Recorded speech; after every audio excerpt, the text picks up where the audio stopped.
Hello guys, welcome back to my channel. কেমন আছো তোমরা সবাই? আশা করি খুব ভালো আছো। আমিও খুব ভালো আছি। চলে এসেছি আর একটা ভিডিও নিয়ে। এটাও ছিল মুর্শিদাবাদের ভিডিও। এটা ছিল শেষ পার্ট। এটা ছিল মুর্শিদাবাদ মতিঝিল লেকের ভিডিও।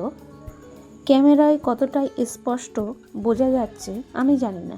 প্রচুর পরিযায়ী পাখি এখানে এসেছিল। পরিযায়ী পাখিগুলো আসে খাবারের সন্ধানে আর বাসস্থানের সন্ধানে। প্রকৃতির সঙ্গে তাল মিলিয়ে তাদের অস্তিত্ব টিকিয়ে রাখার জন্যই মূলত তারা জায়গা পরিবর্তন করে। আবার শীতকাল চলে গেলেই তারা তাদের গন্তব্যে। এগুলো ছিল সম্ভবত বালি হাঁসের ঝাঁক, যেগুলো ঝাঁকে ঝাঁকে নামছিল, আবার তারা উপরে উঠছিল। অসংখ্য পাখির ঝাঁক ছিল, যেটা গোনা প্রায় অসম্ভব। জলের উপরে ব্রাউন কালার যে ছোট ছোট জিনিসগুলো দেখতে পাচ্ছ, ওগুলো সবগুলোই পাখির ঝাঁক। আমার ফোন থেকে অতটা ক্যাপচার করা যায়নি। ফোন থেকে ভিডিও করলে অতটা ক্লিয়ার তো আসে না। ডিএসএলআর থেকে ভিডিও করলে ভিডিওটা ক্লিয়ার আসতো। তারপরে ওখান থেকে চলে আসলাম ভাগীরথীর পাড় ধরে আবার হাজারদুয়ারির সামনে।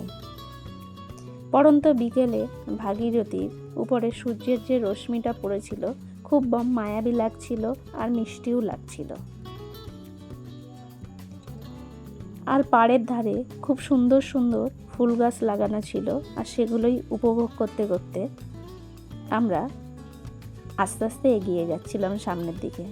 এই ফুলগুলো সম্ভবত জিনিয়ার কোনো প্রজাতি হবে। ঝাঁকে ঝাঁকে ফুলগুলো ফুটে আছে, দেখতে অসম্ভব সুন্দর লাগছিল। সত্যি মুর্শিদাবাদ ঘুরে প্রাণটা জুড়িয়ে গেল, চোখ দুটোও শান্তি পেল। তারপরে ওখান থেকে এসে সন্ধ্যাবেলা আমরা বাসে উঠে গেলাম আর রওনা দিলাম বাড়ির উদ্দেশ্যে। যে যার বাড়িতে ফিরবে বলে ব্যস্ত হয়ে পড়ল। রাস্তায় একটু নেমেছিলাম বেলেডাঙায়। এখানে বাবরি মসজিদ হওয়ার কথা ছিল, সেই জন্য একটু জায়গাটা পরিদর্শন করতে এসেছিলাম আমরা সবাই মিলে। কারণ এসব জায়গায় তো সবসময় আসা সম্ভব হয় না, তাই জন্য। তারপর যে যার বাড়ি চলে আসলাম।